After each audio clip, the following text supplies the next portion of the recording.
All right, forget Bibi. Have you heard about this doozy? Because before Iran apparently blows up the world, the United Nations wants to hit up the world with attacks, actually lots of taxes, to cover everything from fighting climate change to fighting poverty. There's talk of a billionaire's tax, a global carbon emissions tax, even plans for a World Bank transaction tax. I have no idea what that one's for. But the fact that the White House apparently isn't saying boo about it, any of it, makes some wonder whether we in the United States should be worried about it.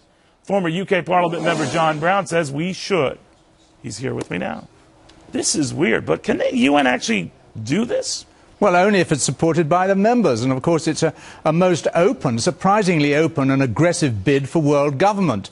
But, of course, it fits exactly with Obama's strategy, which he openly declares is redistribution of wealth from the successful to the less successful within the United States. But this goes a whole long step further. This is redistribution of American and European wealth to the third world.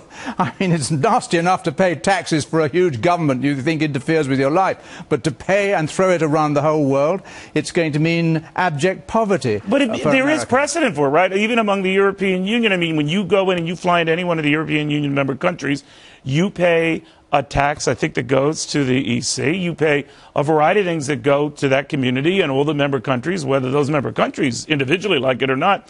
So at least on that level, there is precedent. I'm just wondering, could the United Nations push this to the point where we're paying all of these extra global taxes on top of what are excessive I think so, country Neil. I mean, you rightly cite the European Union. The European Union was set up by stealth and deceit. And take, for example, my own country, the United Kingdom. We were taken in by the nose with being told complete lies about it involved. And now, of course, we see not only massive taxation going to the European Union, which is undemocratic, has an elected parliament, but the parliament has no power. So very like communist Russia. They had a parliament, but it had no power. So we have this unelected body running the European Union, massive taxation, massive regulations. But in the European, now you guys, technically, you're not part of that currency. You are part of that union. Not part of the Eurozone, but part of the European Union. So you can't say no? In other words, if our country, I always thought in our country you have to go through Congress for any taxes.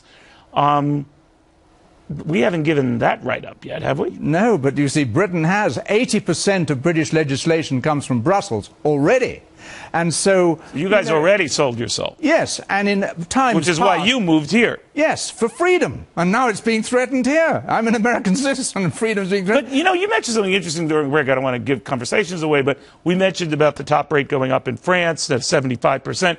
That is the trend globally, right? I mean, not to that degree, but then there'll be no place to escape. Absolutely, and that's what they want. World government, no place to escape. But in Britain, in the 17th century, we executed our king for high treason for selling Britain down the road.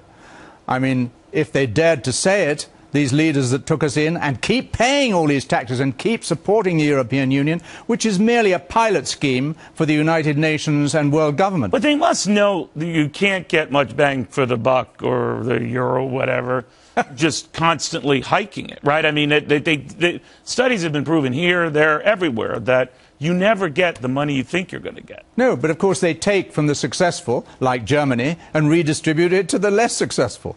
And now that's within Europe. But when the world government happens under the United Nations, it'll be from Europe and the United States to the rest of the world. And that's going to be very uncomfortable. You already see the Europe fracturing. Already Spain, Greece, Italy, this sort of thing is fracturing. People on grassroots won't stand it.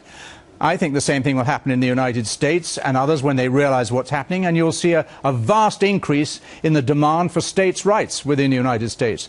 If Americans who want badly enough financing their own big government, if they're made to pay for other countries as well, I think Americans won't stand for it myself. They want their freedom. America's more than a country, it's an ideal. All right, well, I don't hear a lot of opposition officially to any of this. Under world government, there is no opposition. No. All right, buddy, thank you very much. John Brown, your Pacific capital. He's here, he's with us now, so all is safe. Meanwhile, remember